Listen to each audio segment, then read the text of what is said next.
Welcome to the Salmon Runs YouTube. Enjoy the video.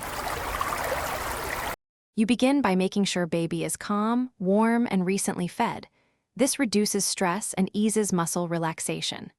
Once done, place the baby on their back and perform bicycle legs slowly. This mobilizes gas and stool through the intestines. Then, using flat fingers, rub the abdomen in a clockwise motion. Do this for 1 to 2 minutes to follow bowel path. If baby is older than 4 months, offer 1 to 2 teaspoons of cooled, boiled water or small amount of prune juice to soften stool. You continue by adjusting position and using targeted manual techniques to encourage evacuation.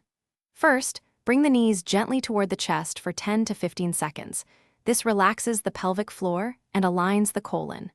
Next, place a warm towel on the abdomen for 3 to 5 minutes.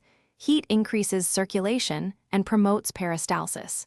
If those steps fail and you need a last resort, you can briefly and gently insert a lubricated rectal thermometer for 1 to 2 seconds to trigger the defecation reflex. You finish by making sure baby is comfortable and by observing outcomes. After a movement, change the diaper and rehydrate with breast milk or formula, and note the timing for future patterns. If you still see no stool after 48 hours, or if baby has persistent pain, vomiting, or fever, contact your pediatrician right away.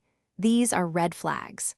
For troubleshooting, retry gentle abdominal massage and positioning. Consider age-appropriate probiotics if recommended, and reassess feeding frequency or formula concentration under medical guidance. Thanks for watching. Consider subscribing if we helped you.